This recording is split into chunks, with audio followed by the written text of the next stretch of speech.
If you lead worship in a small church, you've probably stressed about transitions. Do I need to transition between every song? Do I have to speak between each one? Do I need a big cinematic pad to make everything feel smooth? Today, I want to talk to you about simple ways to think about transitions, both musical and spoken, and when you actually need them.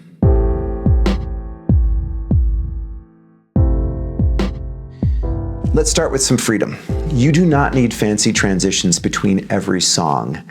If you lead in a small or mid-sized church, sometimes it's okay just to stop a song, take a breath, reset, and then start the next song. Our job is not to create a seamless concert. Our job, remember, as worship leaders, is to lead people in expressing their love and gratitude to God, in responding to God's grace and holiness, and in aligning their purpose to God's purpose. That said, there are moments where a simple transition can help worshipers stay engaged rather than getting yanked out of the moment. We'll talk about two of those type of transitions. One are musical transitions, and two are spoken transitions. The first example of a musical transition that is necessary and needs to be really intentional is when you are transitioning from one song to another song and the two keys of the song are distantly related. So they're not close on the circle of fifths. So an example might be you're going from the key of G major to a song that's in the key of B flat major. It would be why you need to play a song in the key of B flat major. I'm not sure. You could easily do it in B or C or A, but let's say for argument's sake, you're going for that B flat major song. It's going to be really jarring to the worshiper's ears if you just transition right into that song. And so you have to be intentional. And you can be intentional by playing through some chord changes that get you to the new keys. And you've got some options here. You could do something simple, like finish that first song on the key of G and then play the dominant chord of the B flat song. So that would be an F7 or an F, even an F, or an F sus.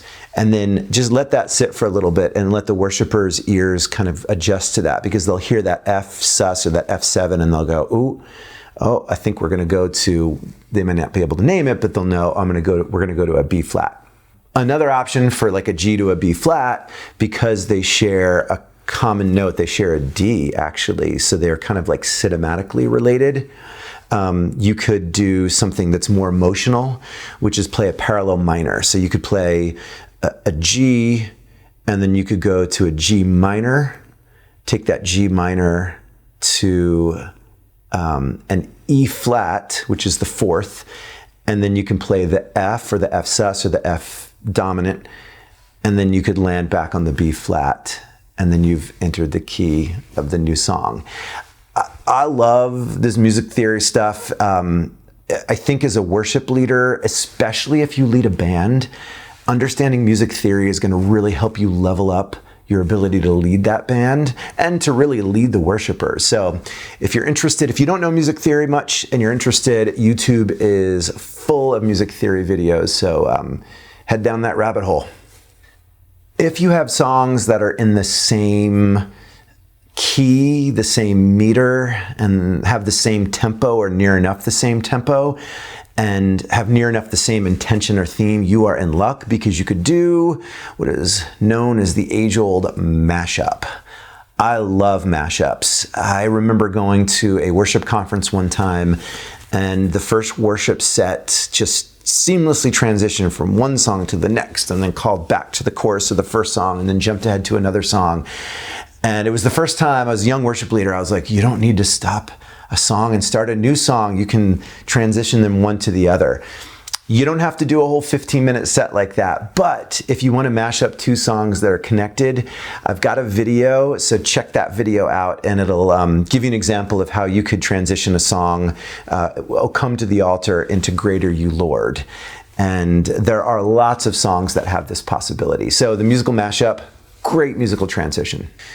If you're transitioning between two songs that are have kind of relative keys, if not the same key, two easy ways to do that. One is to do a breakdown at the end of the first song. So to get rid of the drums, get rid of the bass, electric guitar, just really make it simple. If you're leading alone and you're on a guitar, you could just start strumming the big open whole notes, and then let that settle as you finish out that last chorus, and then start the new song right after that. You don't really need, if it's a key that's relative to the key before.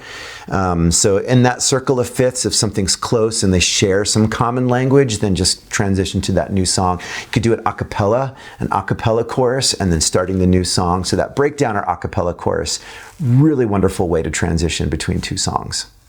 And then the second way is if you're using pads, you could have a pad going and then click to the new key of the new song. So take that pad to the new key. If it's not distantly related, it's not going to be jarring on your worshipers' ears.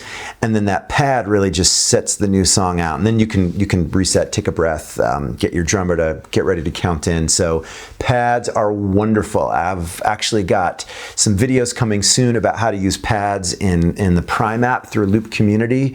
And then there's some other apps out there that are much more economically friendly that will allow you to set a pad behind you as a solo worship leader, or even if you're playing with a band. So stay tuned for those. All right, let's talk about speaking.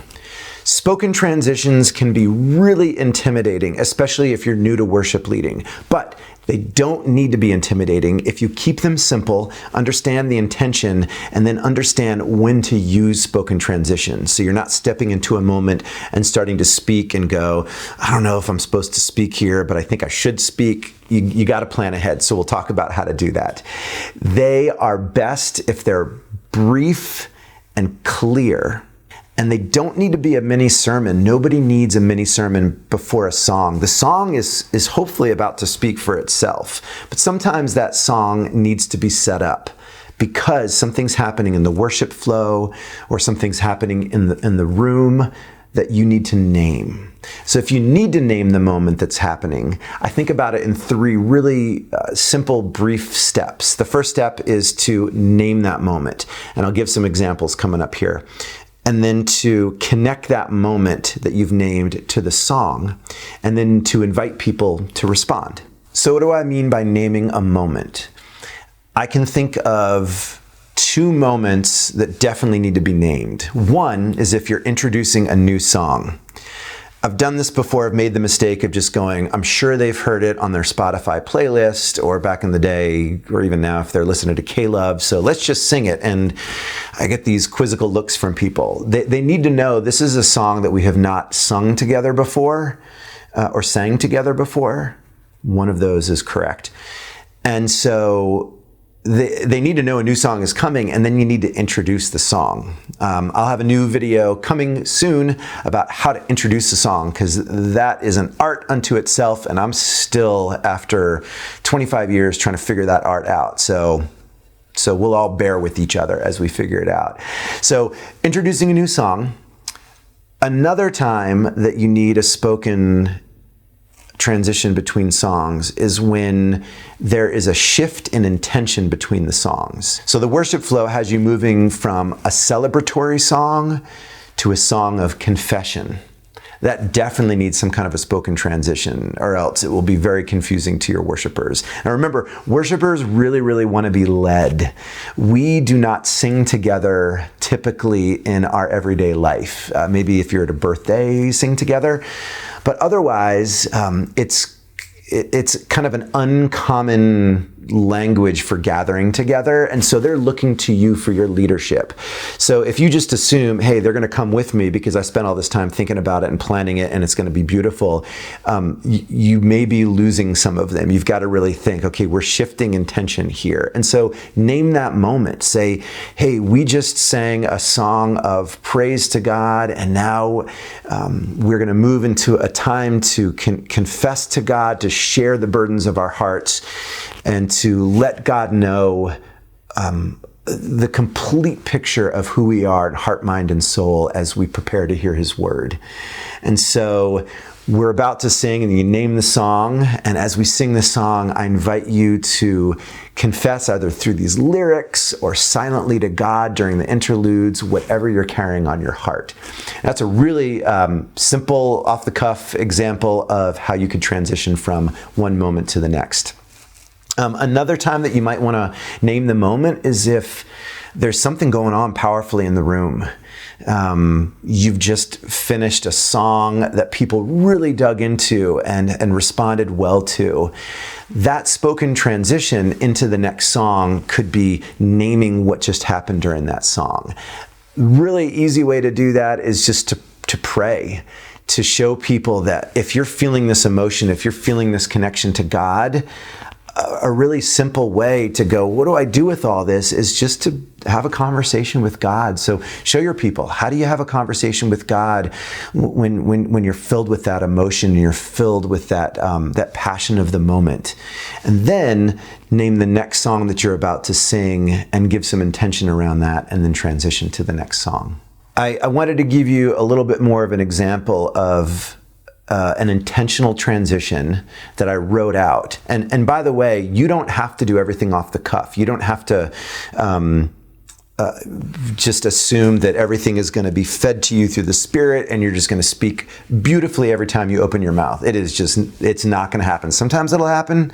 Your prayers will be beautiful. Your transitions will be beautiful. But a lot of the time, you just need to think ahead and plan ahead and write a little script. That is totally fine. I do this all the time. And so here's a script that I wrote. We just had a worshiper come up and read a psalm about God's faithfulness. And because I planned the worship service well, and I knew that was going to happen because there are other things happening in the worship service besides the songs, right?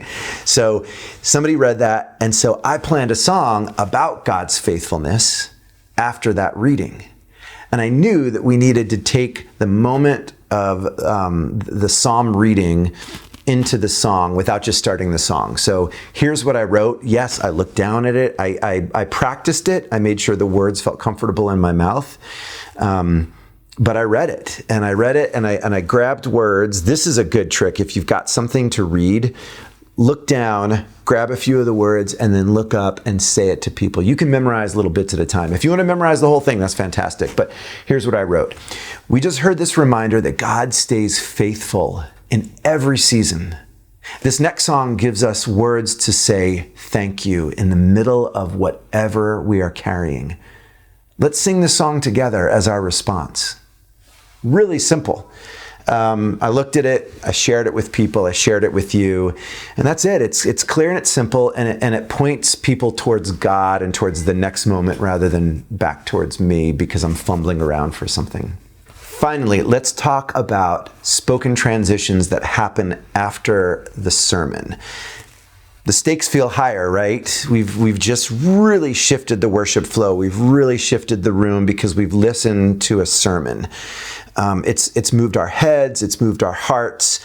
And then if you're following it with a song, like a lot of worship services do, you are going to want to steward that really, really well. But what you don't need to do is restate the sermon or to summarize the sermon. Everybody was just there. They've heard it, they know it, they've gotten it in their hearts and minds, and they're ready to respond. And so how do you lead them into that response? Now, sometimes it just needs a really simple musical transition. You put on a pad, you let there be some space, and then you start the next song because the pastor, the preacher has landed in a place that set up the next song. That is great. Thank you to that person. But sometimes you don't know ahead of time where they're going to land, and they've landed in a certain place, and you know intentionally that the next song still works perfectly, but you still need that transition. So what I do is I think about, what is my response to God in this moment? I just heard this sermon. What do I want my response to be? And then I model that response through some words. It could be a prayer. It could be speaking to set up the next song. Or secondly, I think about what I want my worshiper's response to be. They just heard this powerful message about going into the world, missionally minded and serving, and we're about to sing the song that's about that. So I want them to be cognizant. I want them to be aware that as we sing this next song, whatever's going on in their hearts and minds about being called into the world is okay and wonderful and great, and let the Spirit speak to them as we sing this song together. So it needs to be intentional. It doesn't need to be long, doesn't need to be a restatement of the sermon. And it can be simple, just starting the song after a short little pad or a few chords, or it needs to be spoken. Best way to do this is to connect with whoever is giving the message and then say, hey, do you know where you're going to land? They may not know. They may say, I'm just going to really feel the room. But if they know where they're going to land, it's going to give you a chance to kind of jot some notes down, to write out some talking points, and then to lead people beautifully into that next song. I wanted to give you another example of what I'm talking about. And so this is a transition that I did after a sermon that was about forgiveness. Again, it's written down. I'm going to read it right from my notes, but I'm going to memorize it as I go and carry it to the people. So I say, some of us are carrying heavy stories that were just named in that message. This next song is a simple way to come to God honestly with all of that and to trust that grace is really for us. As we sing, you're invited to bring that story, that relationship, that wound into the presence of God. I love during these, by the way, to have a pad going, whether it's from the Prime app or another app, or to have your keyboardist do something or your guitarist do something, but just to have a pad under that. And you don't always need that, but I love a little musical underscore. So that is an example of you modeling a response to the sermon instead of giving another sermon. So remember, you don't need perfect transitions between every song. Just focus on the moments where a little bit of a musical transition or a spoken transition will help your worshipers move from one intention to the next as they flow through the service together.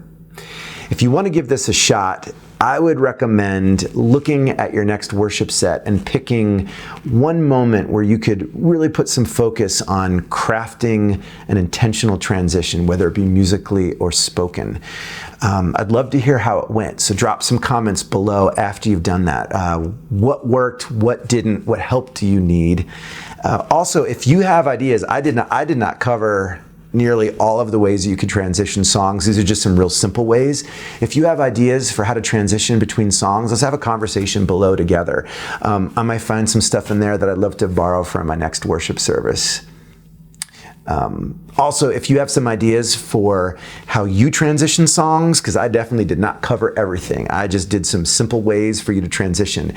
If you've got other ideas, I'd love to hear them. So drop them below, and I may borrow them for my next worship service.